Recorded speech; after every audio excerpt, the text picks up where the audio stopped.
What's going on, everybody? You missing me? Oh, it's that time of year, folks, where I don't like cold. I don't like to fish in the cold. Um, honestly, to be truthfully honest with you, if I could live down in Mexico and be a fishing guide on Lake Baccarat or El Salto or somewhere where it just doesn't get cold ever, um, I would be there. I love Mexico, but I don't think that you could go down there as a gringo and have good success and stay alive for very long. Certainly not pull a $100,000 bass boat and a $80,000 Suburban. But anyways, neither here nor there. Hey, listen, thanks for bearing with me. We haven't done all the reports like we normally do for the last couple of weeks. And look, you should know why. We go back 2 weeks, we had 80 hours of below freezing, 22-degree highs, 7-degree lows. We came out of it for one day, and then we refroze again for another 40 hours. It knocked the temperatures of all the lakes in northeast Texas into the low 40s. Lake Fork is down 44 to 49 degrees.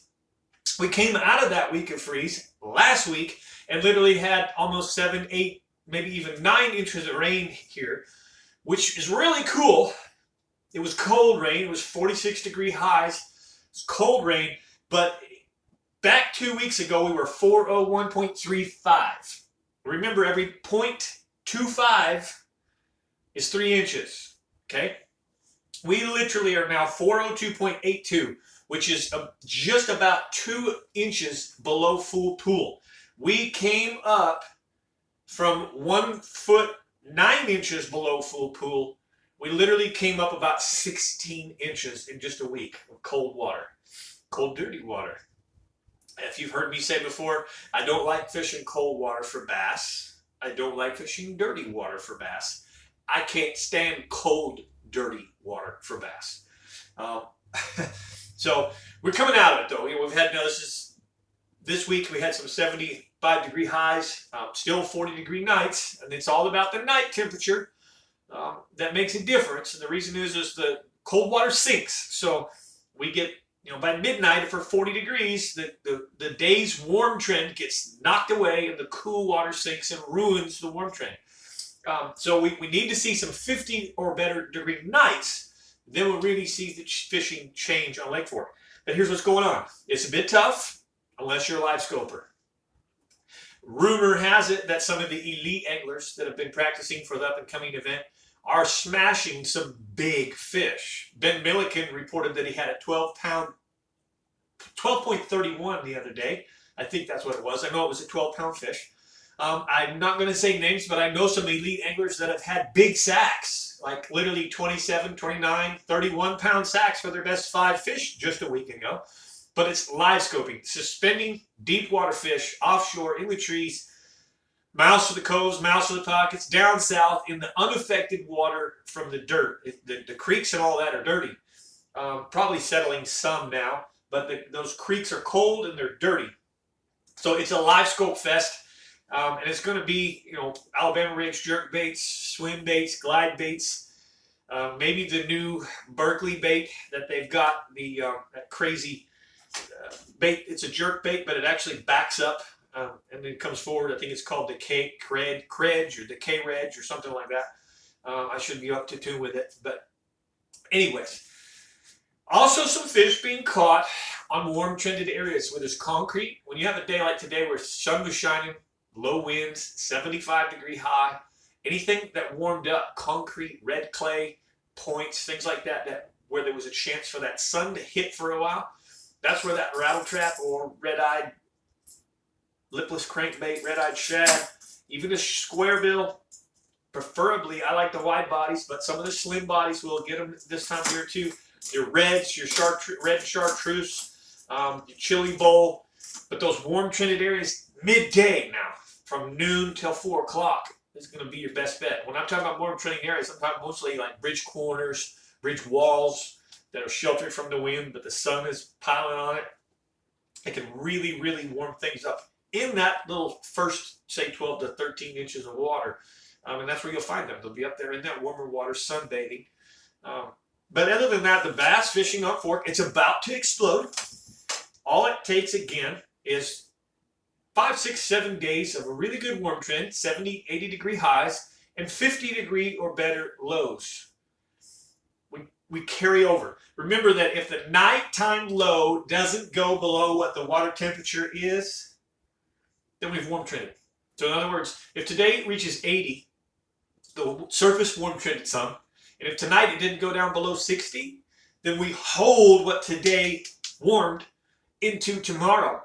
So it's all about nighttime. If we get 2 nighttime in a row temperatures that are warmer than the water, then the water begins to warm forward. And that's all it takes. We get to the 50s, 52, 53, 54 degrees, and these fish fire up really, really fast. I've seen it happen in just a matter of less than 7 to 10 days. We come out of winter fishing, brutal, rough, tough winter fishing, into swim bait, glide bait, crashing the big females full of eggs that are making their move, ready to spawn here in just a few weeks, few months. It's Northeast Texas, subtropical climate. We can have winter like we've had, and we can have no winter, which happens a lot. I had my AC running in my house to sleep, just the last couple of days. The AC kicks on about 4 or 5 in the afternoon. But in the middle of the night, the heat kicks back on.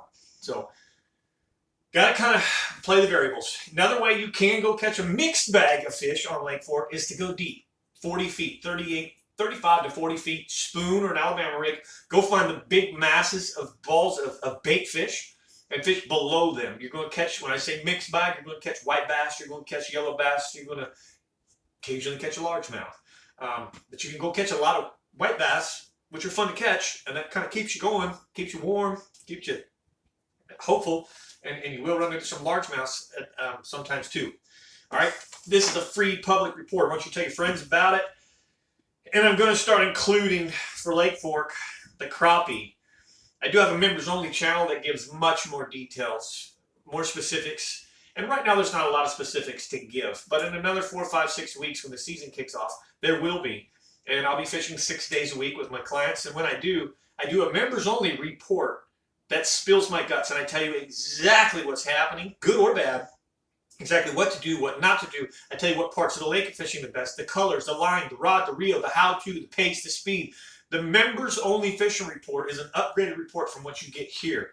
It also includes multiple other lakes. Okay, there's 5 other guides that we cover: Ray Hubbard, LaVarn, Possum Kingdom, O.H. Ivy, Sam Rayburn, Lake Welsh, Athens, Gilmer. We get the goods and we really share it there. So first of all, if you want to become a member here in the future, look in the description below this video and just click on members link and join. I would wait a month until things kick off, because there's not a lot going on. You're not gonna see anything more in the members only report until the season really kicks off. But I promise you that in that members only channel, man, there's so much good information. Okay. I give also crappie fishing reports. We do Tawakoni, we do stripers, white bass, and hybrids with Matt Cartwright. But I'm going to include in this public report from now on, Jackie Wiggins, probably one of the best crappie guides I've ever seen in my life. There's a lot of great ones. Terry Moon is great. There's so many that really out there that do a great job, but I don't know any that work harder than Jackie.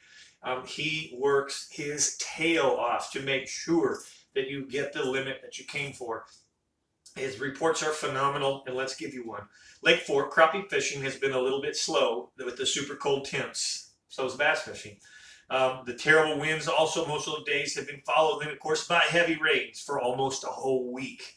The surface temps on May Lake are sitting in the mid-40s, but should be on the rise with 60 degrees sunshine in the forecast. Is that not what I'm saying? That's pretty much what I was saying. We weave together well. The lake hasn't had much fishing pressure the past few weeks, and that should help as well. The bite is picking up a little bit this week, but the fish, the crappie, are mostly roaming around versus sitting in the trees. They were in the trees. The best is between the 154 bridge and the 515 bridge. You do want to look for trees and creek channel swings deeper than 35 feet. You need to find tons of bait and also find fish that are looking for warmer water in those deeper areas. That's what they're trying to do. Small hand-tied jigs, small plastics, and minnows are your best bet. You also need to be very patient and hold the jig or bait very still, waiting on the bite. Don't tantalize them. Don't try and work them. Hold it still. Dead sticking. Those crappie may be just a little sluggish or slow to bite in the cold water, but they still will bite. You almost got to put it right on the nose with your live scope, and don't tantalize them. Don't make them chase, because they won't. Catfish, I'm going to give you that too from Jackie Wiggins. Catfish are always hungry on Lake Fork, regardless of the water temps, regardless of the rain. All you got to do is focus on timber in 20 to 25 feet of water that's close to deeper water. Bait the hole. Bait it with cattle cubes. Bait it with sour maize. Do it the day before. And then just use any cheap prepared catfish bait. You will absolutely crush them. And with all the runoff, you might also find some up the creeks in that fresher water, which really pushes a lot of new food, junk, worms, bugs. Catfish love to go up the current when that happens. Channel catfish are called channel catfish because they like to be channels, the rivers they thrive the best in. But you also may see some shad that are attracted to those areas because potentially they could be warmer water, certainly in the future when we have warmer rain. But that's Jackie Wiggins right there, working hard. I love the guy. If you want to book a trip with him, check him out, Jackie Wiggins. He will fill your freezer with meat, all right? Big shout out to J-Hod Chevrolet, Skeeter Bass Boats, Diamond Sports Marine, Yamaha, Texas Insider Fishing Report with Captain Rick Murphy, Bree. Man, we love them guys. Can't wait to start that up here in another month or so. We'll be doing the Texas Insider Fishing Report on television.